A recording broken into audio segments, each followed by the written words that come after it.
अक्षर पुरुष एक पेड़ है, निरंजन वा की डारे, तीनों देवा शाखा है, भाई पाते रूप संसार। पर वो प्रणाली भी बता दिए, पत्ते भी बता दिए कौन है। जैसे जमीन से बाहर जो पोर्शन, जो भाग दिखाई देता उसको वृक्ष कहते हैं, और जमीन से तुरंत बाद जो मोटा पोर्शन है, मोटा पार्ट है उसका, ट्री का, वृक्ष का, तो उसको तना कहते हैं। तो तना तो समझ लो अक्षर पुरुष है, और उससे फिर मोटी डार निकलती है कई, एक मोटी डार समझो वो सरपुरुष, ये ज्योत स्वरूपी निरंजन है।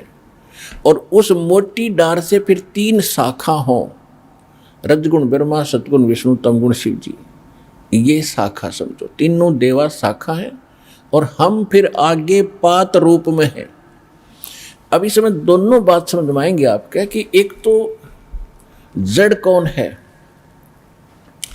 अब जड़ है पूर्ण परमात्मा, जो गुप्त है, अव्यक्त है, परोक्ष है, और सारा कुछ होता ही जड़ से है। पौधे को आहार जड़ से मिलता है, पौधे को आहार जड़ से मिला तो तना बड़ा हुआ, इसी से डार फली फूली, और इसी से शाखाएं प्रफुल्लित हुई, उसी से पत्ते, और फिर टहनियों के फल लगते।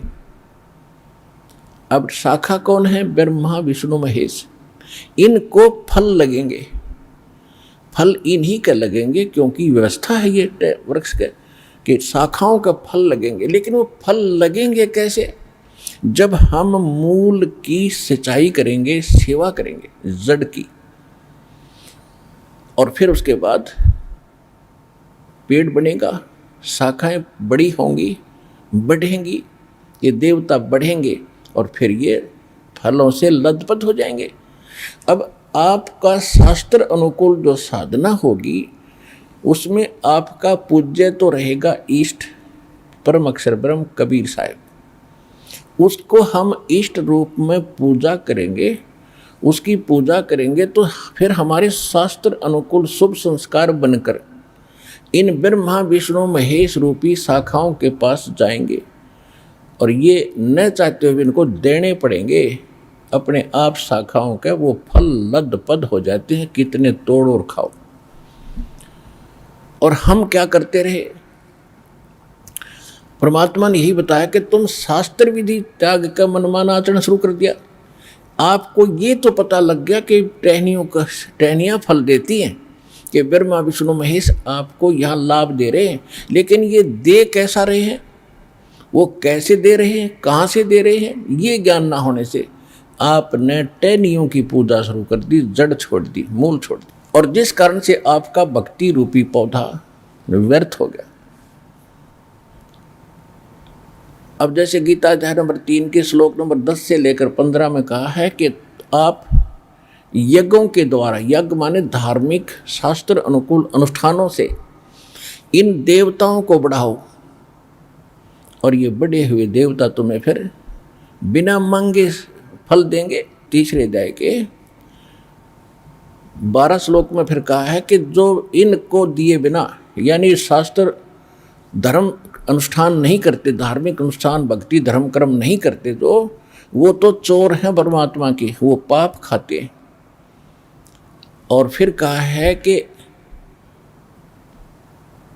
तीसरे अध्याय के 14 और 15 श्लोक में एक निर्णय दिया है कि यहाँ जो भी कर्म करोगे वैसा ही फल मिलेगा, और ये कर्म आपको लगे यहाँ काल के लोक माने से 21 ब्रह्मांड, यहाँ 7 संग ब्रह्मांड वो अक्षर पुरुष के, इन सब में इंसान को किया कर्म ही मिलता है।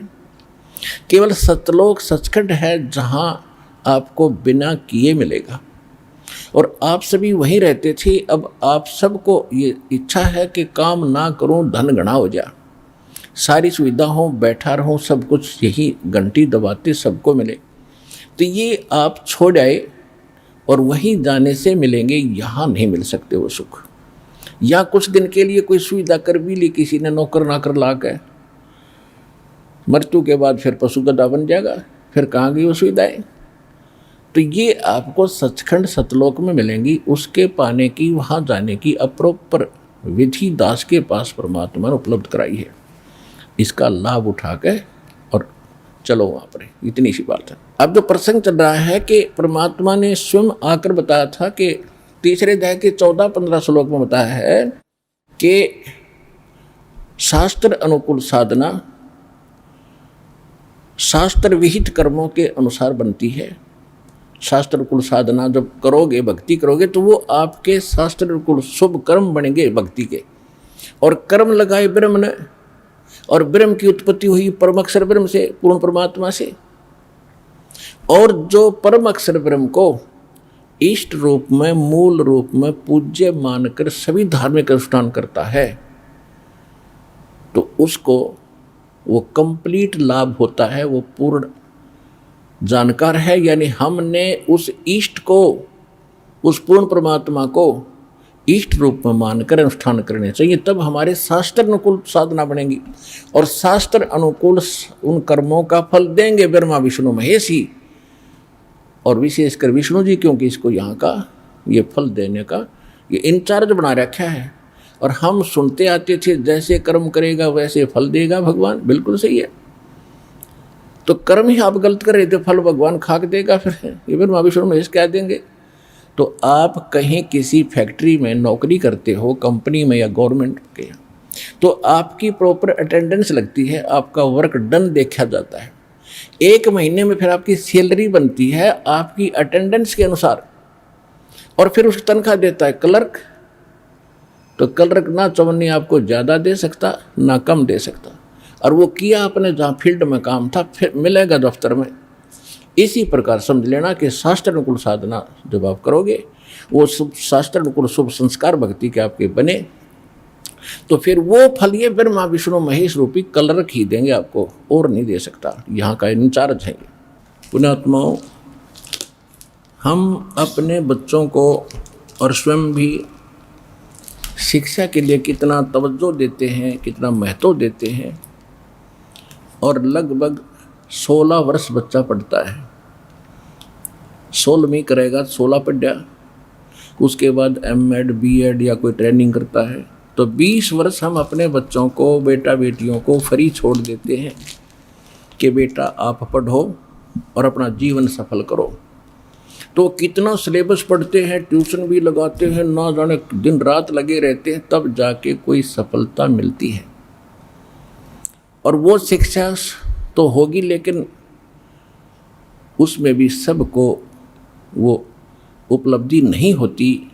10% ही को कोई नौकरी, कोई व्यवसाय प्राप्त होता है, अन्यथा 90% अपना वही दैनिक कार्य करते हैं, उनको लाभ भी ना हुआ। और इस अध्यात्म मार्ग की जो साधना और प्रयत्न है, मजदूरी, ये कभी विफल नहीं जाएगी। इससे आपके संस्कार भी शुभ होंगे, आपके जो कर्म में ना लिखा होगा शुभ, वो भी मालिक देगा इन शुभ कर्मों से, इस जन्म में भी स्टार्ट कर देगा। तो इसके लिए हमने इब नए सिरे से इतनी ही तवज्जो इस अध्यात्म मार्ग को समझने के लिए देनी पड़ेगी।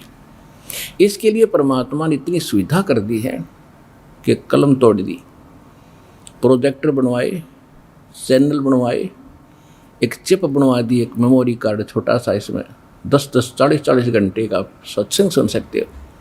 जब भी संसारिक कार्य से, पढ़ाई से, जो भी आप जॉब भी कर रहे हो, कोई मजदूरी कर रहा है, तो अवश्य थोड़ा सा समय परमात्मा के ज्ञान को समझने में निकालो।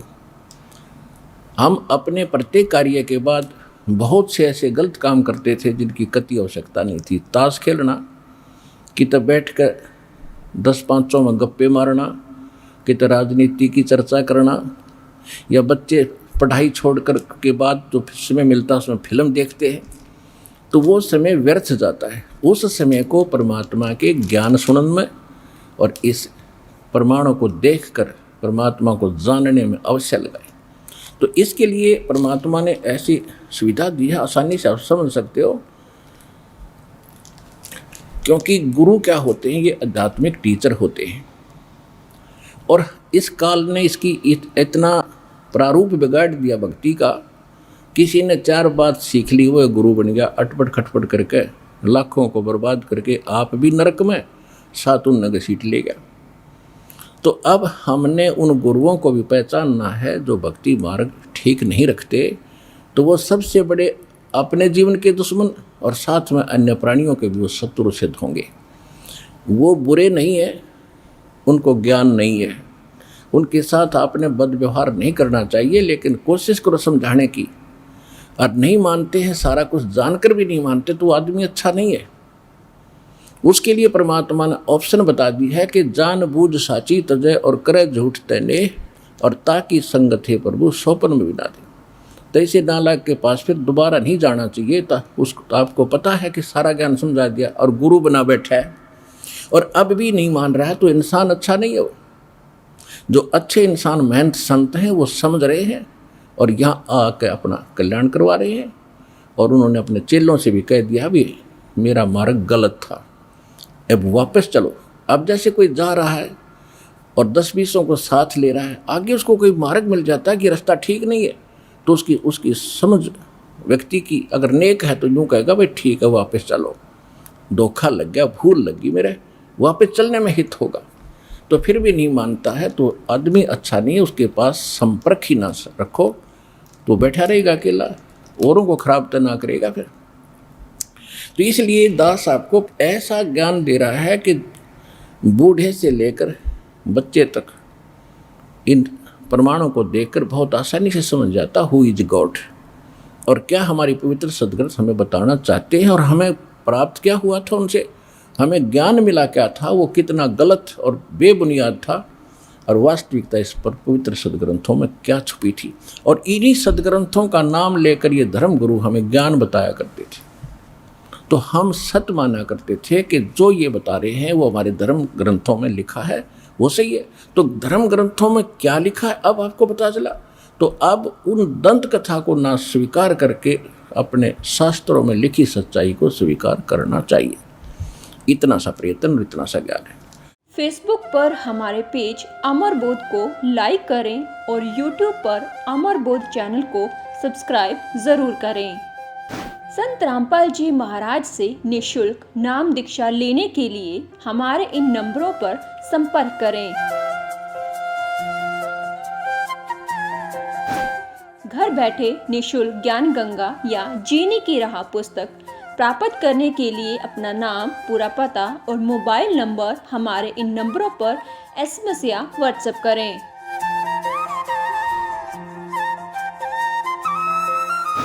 अधिक जानकारी के लिए हमारी वेबसाइट supremegod.org पर विजिट करें।